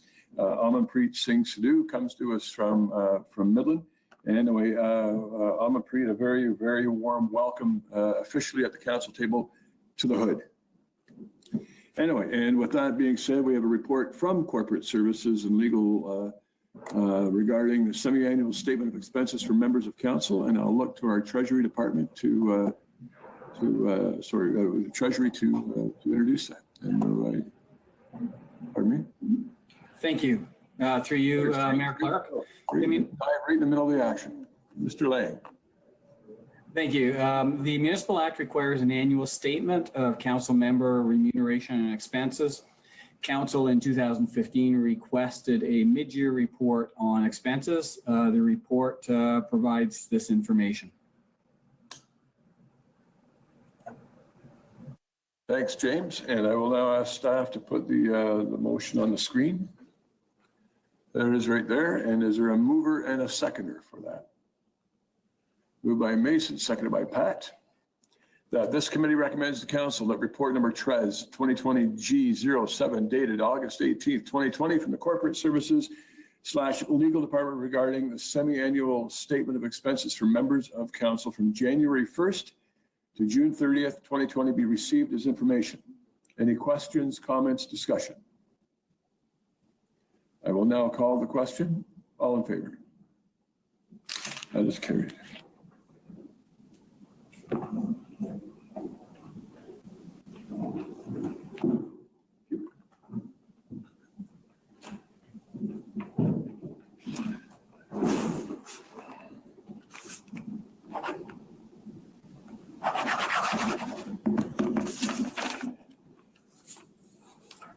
And we're getting there, gang. We're now going to discuss our part of our new reality with respect to how we're going to meet. Pardon me? I'm sorry. Oh, sorry. Yeah, of course, that's what I just talked about, isn't it? Sorry, I apologize for that. So yeah, certainly we have another item before that with respect to recruitment process for a new city treasurer. Mr. Lang, who just spoke a few minutes ago, is due to is retiring imminently, and we're very fortunate that he's decided to stay on a contract for a few months to help us through the transition. So Jim, I can tell you from my personal perspective, and I'm sure many others, that we're very grateful for you going to do that rather. And at this point, I will ask, I assume our Madam CAO is going to speak to this. Thank you, Mr. Mayor. This report is being presented for council to consider the next steps in the recruitment of the city treasurer. And with that, we are looking for 2 members of council to volunteer to participate in the recruitment process.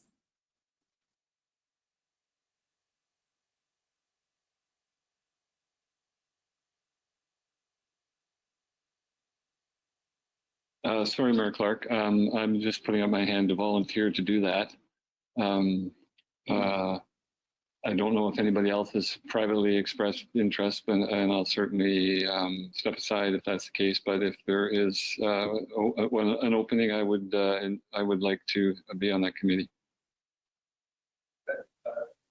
Thank you. No, I haven't had anybody else. I know it has been somewhat traditional for the mayor to be involved in that. But I'm willing to have that. I'm willing to have that discussion. Jay, sorry, I've got I think Ralph and Jay. Sorry. Thanks. Through the chair. Thank you, Mr. Mayor. I was going to nominate Councillor Eamon, but I guess he's going to be tied up for the next couple of months. So if nobody else would like it, I will also volunteer. Okay, and Jay? Thanks. Through the chair. I was actually it is a question. I'm not, wasn't intending on nominating anyone or putting myself forward. I was more just curious because I know there's 3 staff on this recruitment process. Would it not be fair to put 3 elected council members? Is that standard to have it evenly balanced, or how do we usually do that? Thanks. So I'm not sure I'm quite qualified to answer that. I will probably turn to our CAO. I'm not sure if there needs to be a specific numbers, because I don't think there's 2 different sides being represented, although there's a political and administrative, I suppose, but hopefully that we're all being seen to be on the same team. Madam CAO. Hey, Mr. Mayor, if I may suggest that there's no sort of standard, if you will, and as we move forward with the new organization structure, council will recall that what we've set up is a general manager of corporate services city solicitor, and the city treasurer actually reports through that position to, and then that general manager reports to myself. And so having said that, though, the city treasurer is an officer of the corporation, and consequently it was felt that certainly members of council may want to participate in the process. Certainly there's the option to not participate in the process if you didn't want to do so. Having said that, the bigger the panel, I think is in my view a bit challenging. At this point, what we're suggesting is an appropriate panel of 5, which would include 2 members of council.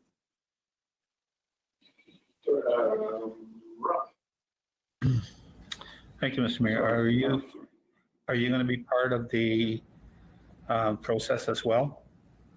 Well, if I have two other members of council that are quite insistent, I'll have to reconsider that. I was planning that. Yeah, no, I think you should be part of it.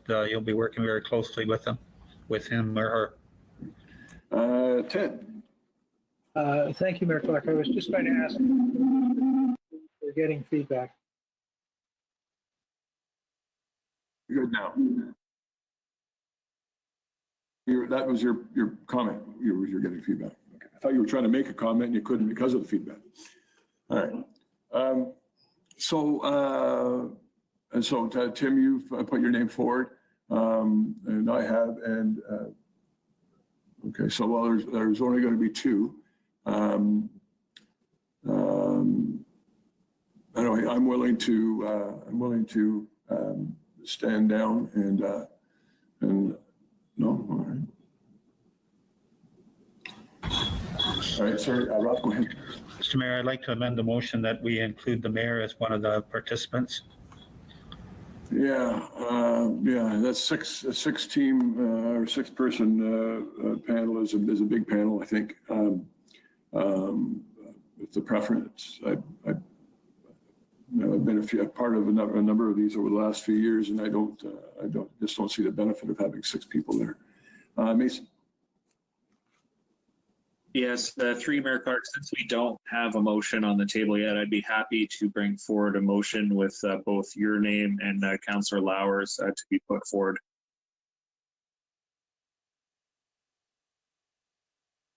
Thank you for that.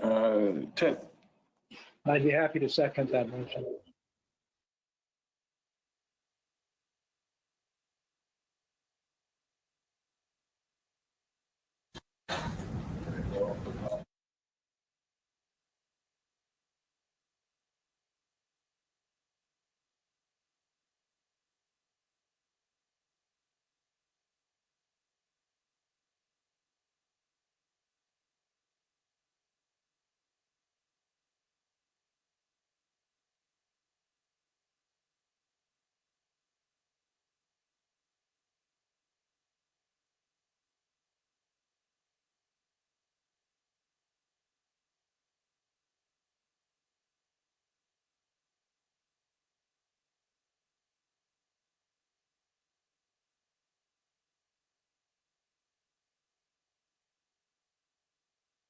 Can I hit my mute button? I apologize for that. How far back were we?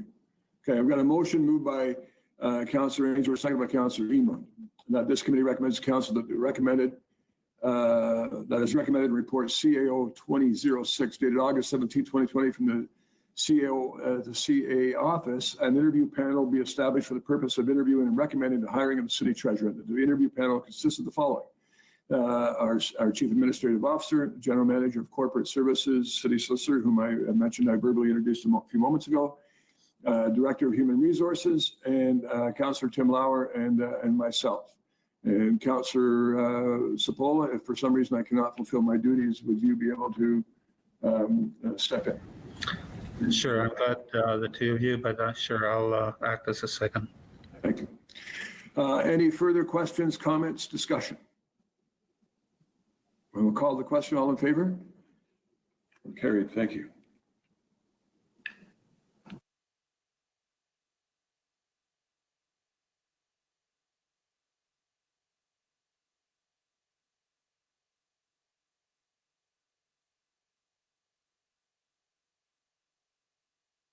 I believe you're muted, Mayor Clark.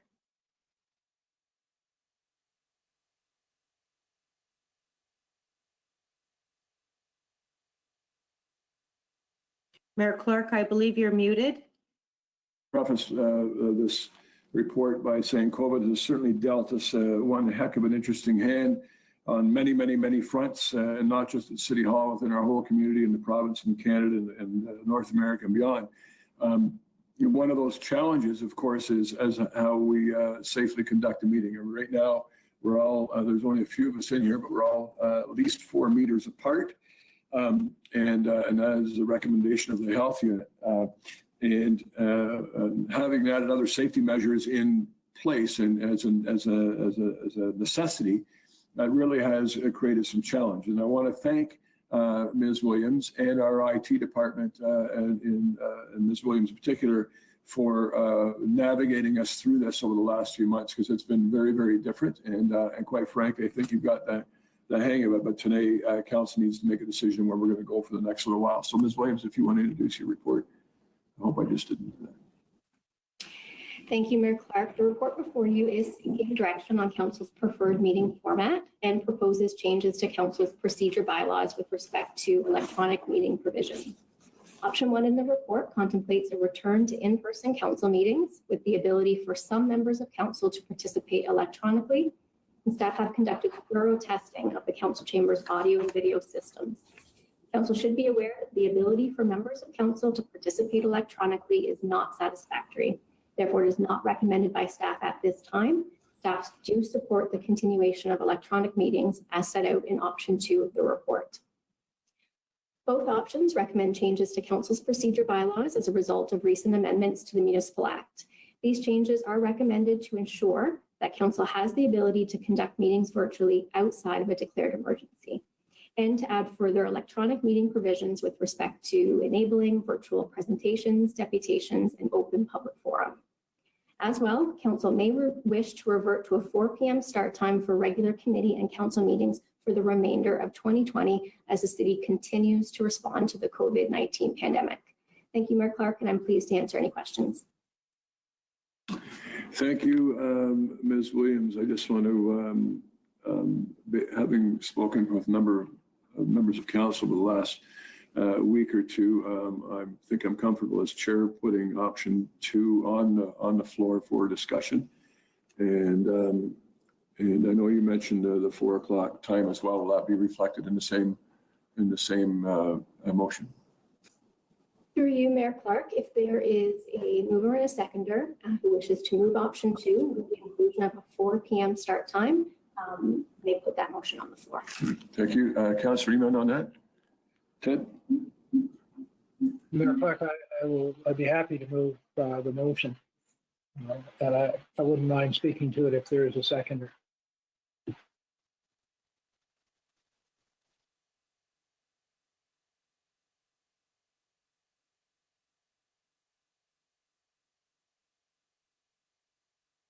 I think I spend half my time talking to you, unmuted mic.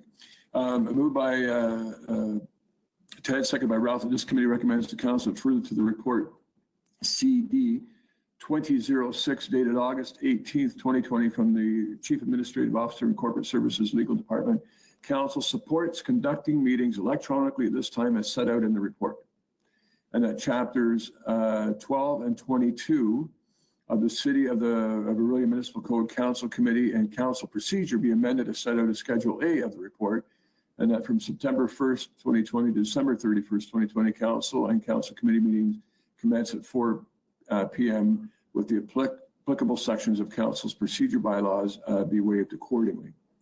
Sorry, Ted, I think you wanted to speak to it now, did you not? Yes, Mayor Clark, I'm going to vote for this. Certainly, the announcement today that COVID-19 cases are surging in Alberta and British Columbia. There are over 250 in Alberta and almost 270 in BC, and Manitoba has been surging for the last week. Suggests to me that it's absolutely essential that we continue as a council to demonstrate to the citizens of Orillia that the restrictive measures that are in place need to be adhered to. I do understand that there is a complacency inherent in the community when success has been achieved, but it's only been achieved because we have been rigorous in our citizens have been rigorous in wearing masks and hand washing and physical separation. I did notice in the report that the preferred solution, as recommended by the district health unit, is to continue meetings virtually, notwithstanding that they put guidelines out. And just on a personal note, I will be unavailable to participate in anything other than virtual meetings starting as of the 1st of September with surgery occurring on the 15th. Even though I know I will recover and be alert by the day after, I understand that it's a week or two or more before I'll be mobile. So that's just a personal side. So I appreciate it. Thank you. All the best in your surgery. I know I've been dealing with some discomfort and pain for quite some time, but we'll make sure your laptop is in the hospital so you can participate fully. Any further questions or comments? Dave. Thank you, Mayor Clark. I would just add to what Councillor Eamon said, and that is throughout this pandemic, we as a council and certainly the EMC have been recommending to the citizens of Orillia that they follow the advice of the Simcoe-Muskoka District Health Unit, their advice and recommendations. And their recommendation is that we as a council continue to meet virtually. So I think the right thing for us to do is to follow that advice as we keep telling our citizens to. Great, thanks for that, Dave. Pat, then Jay. Actually, Councillor Campbell stole the words out of my mouth. I was going to refer back to Dr. Gardner, who was recommending that we hold our meetings electronically. And I think that I've always believed in following the words of the experts. And he's the expert on this in our community, so I think we should be following his advice. I think that one of the things that we miss by doing them electronically is the camaraderie that we have within our council, because as a group, we get along so well, and we miss that part when we meet electronically. But for the good of our community, I think that we need to go back to the electronic meetings. Thank you. You stole the words right out of your mouth. Yeah, well, in his band, he plays Meatloaf songs. Jay. Thanks. Through the chair, at risk at repeating everything everyone said so far, I think option 2 is definitely the right move. And of course, as the health unit said, you know, it's better practice to keep it virtual. And we've been able to adapt, I think, quite well. I mean, the sense I get is everyone's really kind of getting into the motions of it. The one thing I'd really like to put forward and a recommendation to the clerks and to the CAO is to really consider, if we are going to bring back committee meetings at some point, that we also make those virtual as well. And that's a benefit for council members who are representative on some of those committees, the benefit to the public, who many will be wanting to participate in those, and to staff as well, who, you know, we should be trying to limit exposure to them as much as possible for their benefit. So that was just a suggestion I wanted to put along, but definitely supportive of moving forward on option 2 for this. Thanks. Great, thank you. Thank you, Jay. Thank you, Rob. Yes, thank you through you, Mayor Clark. Just a question regarding the 2021 budget deliberations in November. Will we have an opportunity to, I guess, meet as a group with social distancing to have a better discussion about budget? In the past, we've always had really good discussions with budget, and we've all been together, and we can have ideas brought forward and ideas brought back and forth to each other. It might be a little more difficult this time around doing it as virtual meetings as the budget process comes forward. I'm just wondering if it's going to be very challenging to do the 2021 budget and have a great outcome with not being able to be physically close or physically distance each other to have a better discussions. I'll start, and maybe Madam Deputy Clerk might want to weigh in. My first gut reaction, Rob, is that budget is a comprehensive and long and drawn out process, and started months ago and will continue until roughly December, where it gets very intense, at least for council, around the middle end of November into December. But the only thing I would say is, I mean, we discuss issues of great import every meeting. And my suggestion is, if we can do it for those items, we should be able to do it for budget virtually, even though it's, as I say, it's more comprehensive and the meetings will certainly be longer. But certainly it would be ideal if we could meet in person, but it would go against some of the conversation I'm hearing tonight, unless miraculously we're in a different situation in November. But Madam Deputy Clerk, would you like to weigh in? Yes, thank you, Mayor Clark. The motion as worded approves the continuation of electronic meetings at this time as set out in the report. And the report does indicate that staff will bring this back for further review in November or December. So we can continue to have further conversations as we move forward into budget discussions this fall and the budget discussions on what would be a more appropriate format. But certainly the motion and the direction at this time is to continue in a virtual format. All right, thank you. Thank you, Mr. Mayor. I agree with Councillor Guscha. I think the budget is so crucial to the betterment of our community that if we can, and we have lots of space here for us to distance ourselves, whether we use some of the seats at the front, but in order for us to see each other and communicate regarding the budget, I think it's really important. And by then, Ted should be ready to go as well. So I think it's really important that we have the budget meeting on person to person. I think Ted will be dancing a jig by November. I don't know what the jig is, but I've heard that expression before. Any further questions or comments? Thank you all for weighing in. I will now call the question. Sorry, Jay, go ahead.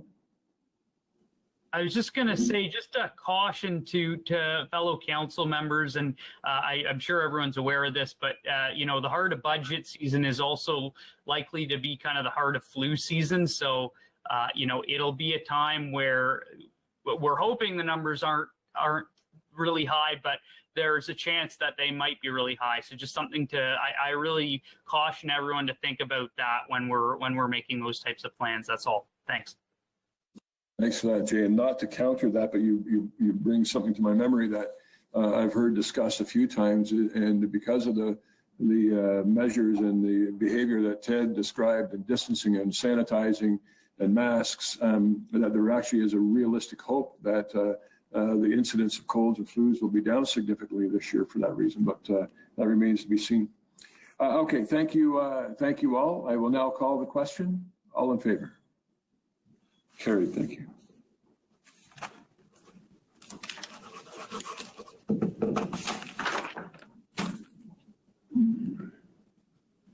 Is it inquiries now?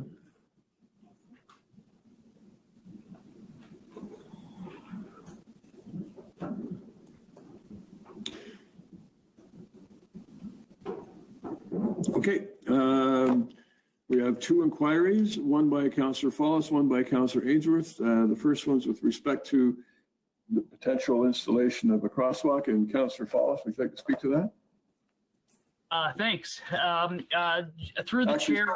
Sorry, Jay, I'm gonna put it on the, I'm gonna put the motion, sorry about that, everybody. I'm gonna put the motion on the floor and then I'll get you to speak to it. Sorry, my fault. That this committee recommends the council, the staff be directed to prepare a report with respect to the following: the feasibility of installing a crosswalk across Brant Street to facilitate ease of access from the Brant Street Parkette entrance to the entrance of Lions Oval Public School. Jay, I'm going to assume that you might want to be a mover on this. Is there a seconder? Mason. Yeah, Jay, fair warning, he might want to be looking for a seconder in a couple of minutes. Anyway, Jay, now is your time to speak to it. Thanks. I'm so eager to get into it. It's just one of those topics, I guess. I was going to say, so just in regards to this particular inquiry, I really did want to stress that it's just looking at the feasibility of it. There's no, as we usually do, there's no kind of definite declaration of what we're going to do going forward. But I really wanted to kind of bring this to council's attention and put it forward to the hopefully to the budget process for consideration. For those who kind of know the Lions Oval area, there's the Brant Street Parkette that runs down from Dalton Crescent to Lions Oval School. And essentially what happens there is you get a lot of students coming from Dalton down through the Brant Street Parkette, and they're basically running across, some students are running across the road to Lions Oval, and there's no real official walkway there. What they're asked to do right now is walk on the curb of the road up to Patrick Street, across the sidewalk and then down again. So it's kind of taking them out of their way just a bit. There is a chance that we might be looking at doing some sidewalk installation along Branch Street at some point. So that would at least accommodate the issue along there. But I think practically speaking, I mean, kind of speaking off the cuff, I look at that particular situation. I think of myself at 12 years old and I go, well, I wouldn't walk up to the corner. I'd run right across the street kind of thing. So it seems to me kind of an accident that could happen if we don't kind of accommodate for it. So that's why I was putting it forward. Yeah, I really encourage fellow council members to give it at least a consideration, give staff an opportunity to look at it and see what we come back with. I think whether or not there is a sidewalk along Brant on the other side, I still think it's something worth considering. Thanks. Thank you very much. Any further questions, comments? I'll call the question. All in favor? That is carried.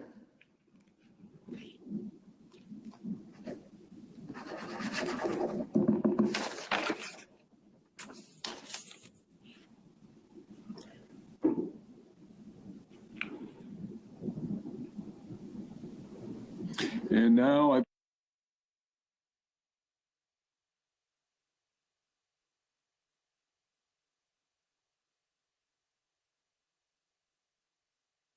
Sorry, Steve, we can't hear you.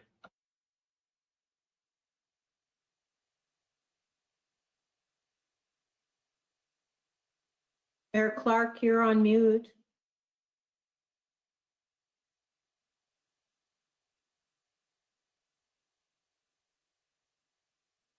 Was I on mute for the whole time? Okay, thank you. Yeah. Well, one argument for meeting in council in chamber, I guess. Anyway, this committee recommends the council and staff be directed to prepare a report with respect to the following: the feasibility of amending Chapter 832 of the City of Orillia Municipal Code, signs to permit children at play safety signs to be temporarily erected on public property. And I would ask for a mover and a seconder. Moved by Mason, seconded by Rob. And Mason, would you like to speak to this? Sure, through you, Mayor Clark. So this has come out of quite a bit of discussion with different folks in the community. It's not just a Ward 3 issue, but it's kind of an issue across the city at this point, in Ward 1 to 4, all over. And then if you go into different townships surrounding Orillia, you see these signs as well. The big issue we have right now is there's a lot of folks who are putting out these signs on municipal property, which is the big issue, which currently the bylaw states that you can't have these signs on municipal property, which is, the boulevards, because that's what the law says. But on the other hand, people are trying to put out these signs to deter speeding in their neighborhoods. And I think that that's been working. And I've heard a lot of people say that, not just in our community, but in different communities. So it's looking at, well, the issue is right now that they're not allowed. And I think there's some reasoning behind that. A big part of that being, and I've talked to Sean Crawford about this, is a lot of these signs are actually advertising businesses.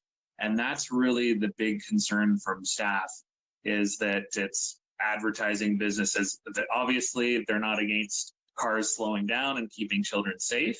But they say, the bylaw was made because we don't want to promote businesses on municipal property, essentially, or on people's property for that matter, unless they have a permit. So essentially this inquiry looks at getting a report back on the feasibility of changing some of that so we can have some temporary signage. Not sure what the timing of that is, but essentially you could have signs that go out that don't have any advertising on them that say something, like children at play or wording along those lines or pictures or what have you. But essentially it's not promoting a business, it's just trying to send the message across, and they'd be able to be there for, a temporary time, whatever that may be, and hopefully help with the issue we're having. And then also not cost us any money, which is kind of a bonus. If you just, I guess staff can report back on whether it would be a generic sign or an approved sign or what the wording would be. Anyway, so the people aren't putting up Bristol board, but I'm sure that'll be reflected in a report if it comes back as a recommendation. Okay, I got Ralph and then Pat and then Rob. Thank you, Mr. Mayor. We've had some like Councillor Ainsworth, we had some complaints about it on Nottawasaga there, where they did have some problems with their signage that was there, and they were asked to take them down. But one of the things that maybe if we can, instead of having a report, I'm wondering if there's any use in us going forward with it, subject to approval by Mr. Crawford on the type of sign that goes up, because this will probably take 2 or 3 weeks for the report to come back, and so on and so on.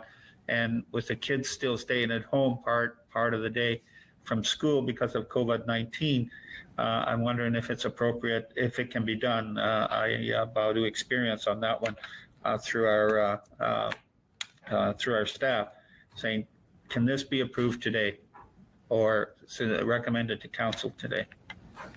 Well, it would certainly be contrary to the motion that's on the floor, so I'd have to get our clerk's department to weigh in on this. That sounds like a different motion to me, but Through you, Mr. Mayor, if I may, and certainly other staff that are currently on the system have any further comments. I think the challenge with approving that today, Mr. Mayor, is we don't know what we don't know in terms of the costs, the requirement to amend the bylaw. So the purpose of this request is to determine the feasibility, to see what is required to help council be informed when they move forward with a decision. At this point in time, we don't have all the facts in front of us. So consequently, I think you would want that report in order to assist you to make that decision. Supplementary, if I may, through you to our Ms. Jackson. How soon can we get the report back?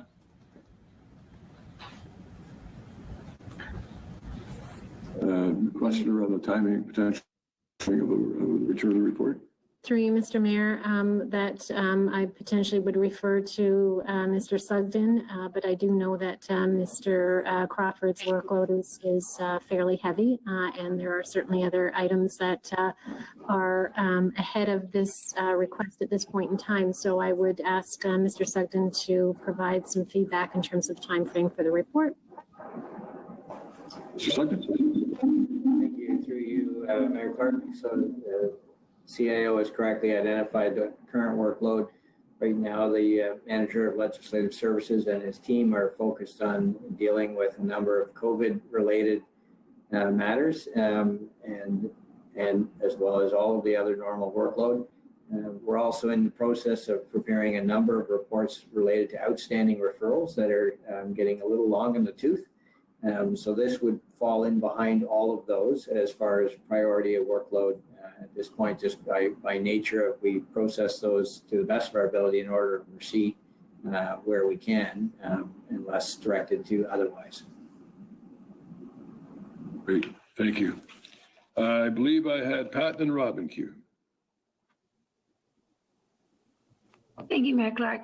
The other signs that are also being used, and I'm not quite sure of the bylaw around it, they're on private property, but they're also being put up, and I'm thinking of election signs that can only be put up for a certain period of time, and they may need to be included in that report as well.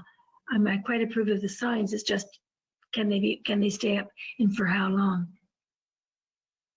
It can answer about those types of signs on private property. This report reflects public property. Jay, I have you in queue. Not yet, though.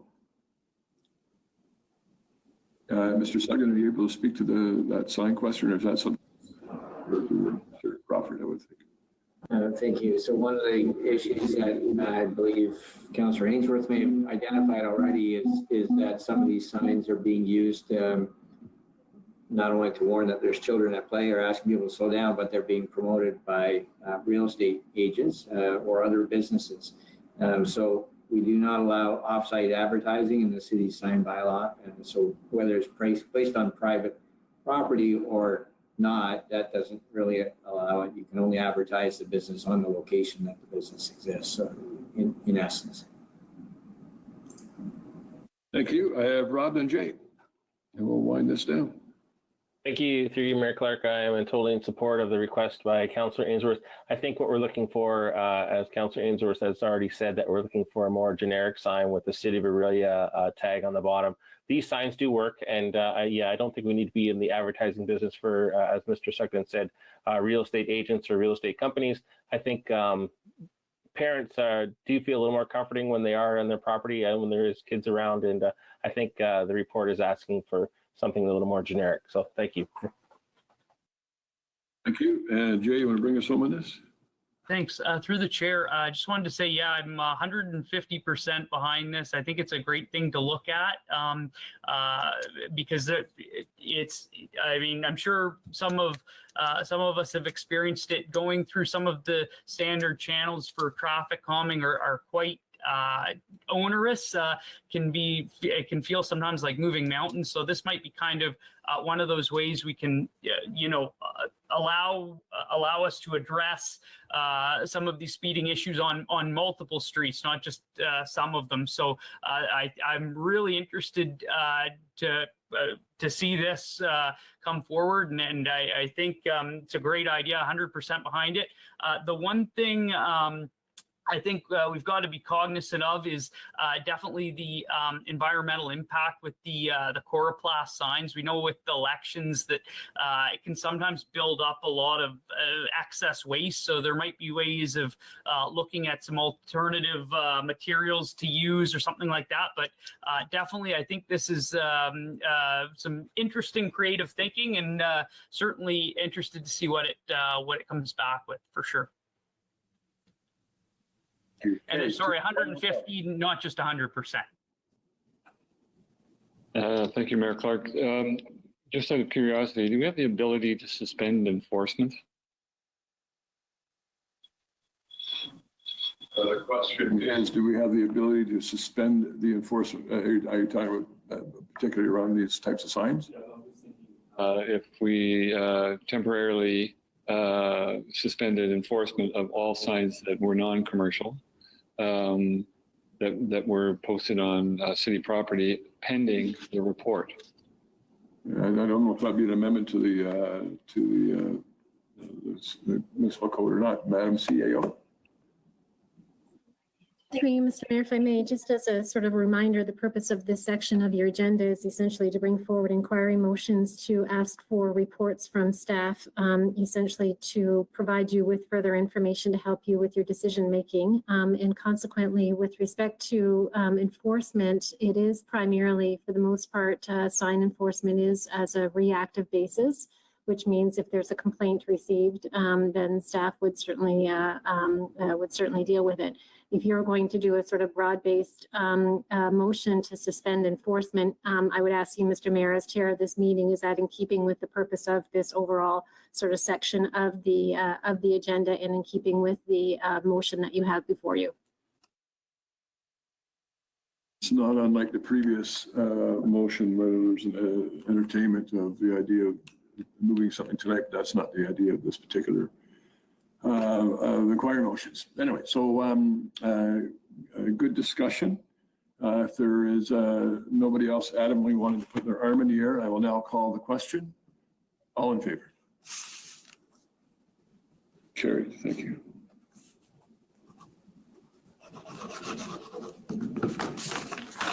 And I will now ask if there are any announcements. Patricia. I believe that Councillor Emond has a significant birthday coming up the next couple of days. So on behalf of Council, I'd like to wish him a happy birthday and good luck in his surgery. So, 50? 50. Mayor Clark, if you're the only one.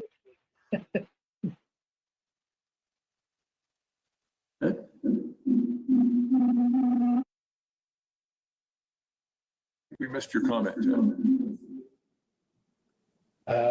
Mayor Clark, all I was saying is I can't remember my 50th birthday. Thank you very much, Pat and council members.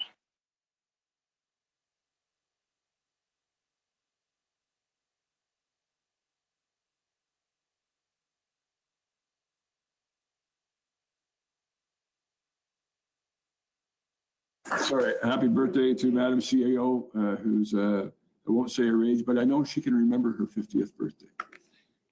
Anyway, happy birthday, Gail.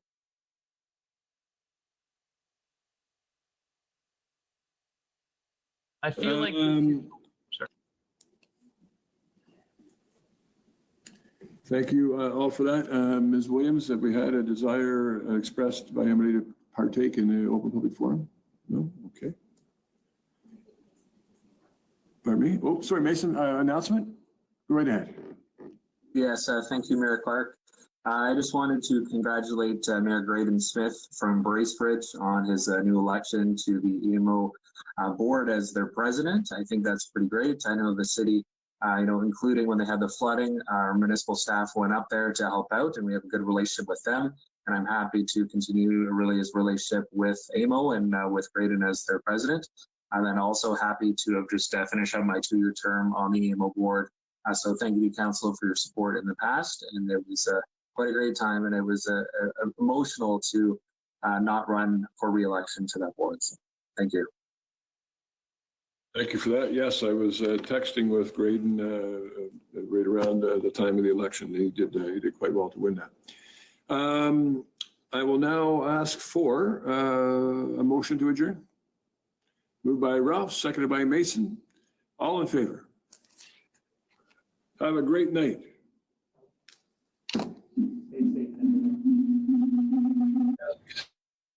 Thanks, guys. See ya.